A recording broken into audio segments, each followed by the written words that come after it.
Thank you, Chairman Grassley. Mr. Patel, to you and your family, congratulations on your nomination.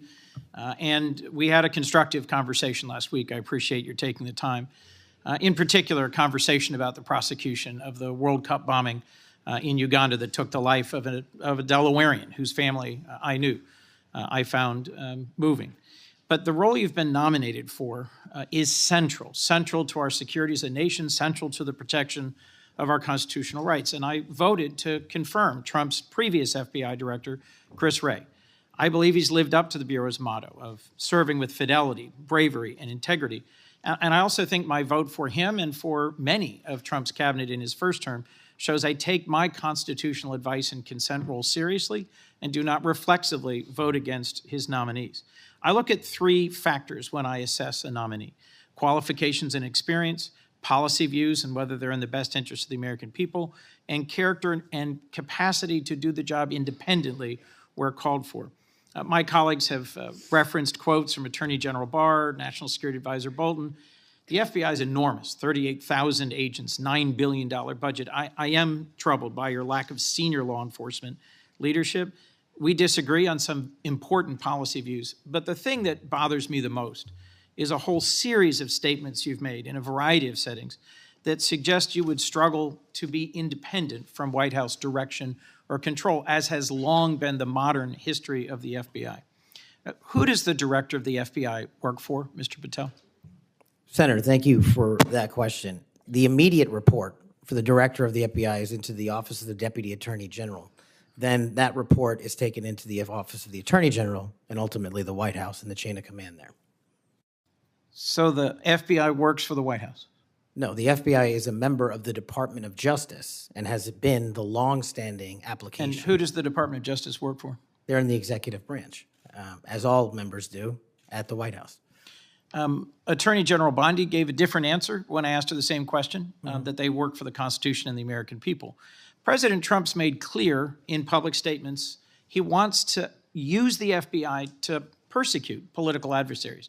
He's publicly said that folks ranging from Liz Cheney to Adam Kinzinger to former Vice President Harris should be investigated and criminally prosecuted. If President Trump were to order you to open an investigation into any of these individuals, let's say Vice President Harris, would you? Senator, this question speaks directly to my ability to leave political bias and allow independent behavior to be the only guiding light. As a public defender, I learned that in the harshest of arenas. And any law enforcement investigation, if I'm confirmed at the FBI, will only be launched on the following qualification: a factual, articulable, legal basis to do so. The president has said publicly that he will allow the FBI to remain independent, and I have said as much as well. So if FBI agents brought to you a factual, legal basis, predication, and you are about to refer it to a prosecutor, and you get a call from the White House saying, don't proceed. This is a major donor. This is someone close to the president. This is inappropriate. What would you do?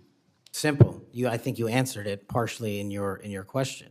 The line agents, the brick agents who are trained to bring investigations on behalf of the FBI will make that decision-making process, and they will only have my full support so long as it upholds absolutely every value of the Constitution, and that's it. So your predecessor, I went back and looked, and I asked the same questions of Director Comey and Director Wray. Director Wray, quoting former Attorney General Bell, said, "You should be willing to resign, if necessary, over conduct if you're pressed to engage in it that's unethical, illegal, or unconstitutional. If pressed by the president, would you resign?" Senator, my answer is simply, I would never do anything unconstitutional or unlawful, and I never have in my 16 years of government service. Would you be willing to resign the post of FBI director if pressed and given no choice but to obey the order or resign? Senator, I will always obey the law. Does obeying the law require you to, as Attorney General Bell said, as FBI Director Wray said, refuse the order or resign? I'm not familiar with the extent of the law that you're referring to, but my answer is simple in my 16 years of government service. We will simply follow the law. And I've done that in Obama Justice Department, in Republican Justice Departments, in the Obama military, in Republican civilian capacity. I have never once wavered from my constitutional oath of office. Mr. I'm not Patel, about to your start. predecessors in this role have been clear that they would be willing to resign if forced or directed to do something unethical or illegal. I'll proceed. One of your past statements that's concerned me, it's both a post on Truth Social and something you said in a podcast, the Sean Morgan Report, that your predecessor, Chris Wray, has broken the law. We need to prosecute him. The FBI should go after people like him. And the month before this, in July 2023, you said there should be a criminal referral for FBI Director Wray. If confirmed, are you going to follow through on these previous statements that Director Wray needs to be prosecuted? Senator, this reminds me of the conversation you and I had, which I greatly appreciated.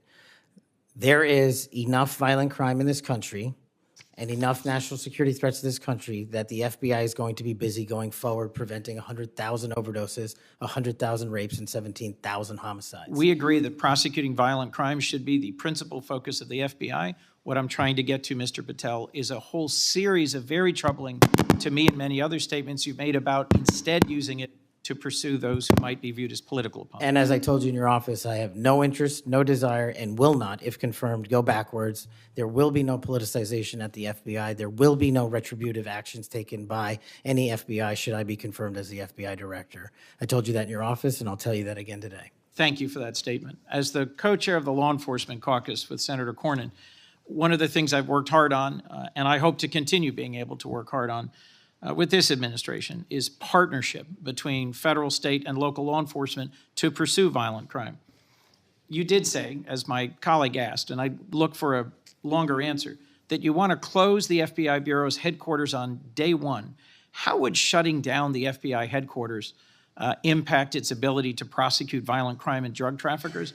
How is that possibly a serious proposal, Mr. Thank you Patel? for bringing that up and allowing me to answer.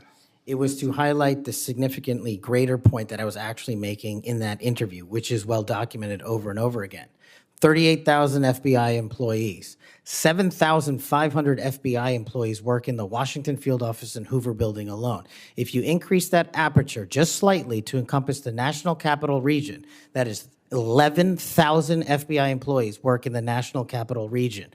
A third of the workforce for the FBI works in Washington, D.C. I am fully committed to having that workforce go out into the interior of the country, where I live, west of the Mississippi, and work with sheriff's departments and local officers, and having one agent prevent one homicide, and having one agent in Washington prevent one rape. And I will do that over and over and over again because the American people deserve the resources, not in Washington, D.C., but in the rest of the country. And Mr. Patel, frankly, if that had been your statement, that would be something that would be defensible. It's the rest of it, saying you're going to turn it into a museum of the deep state, that causes repeated questions and concerns from people like myself.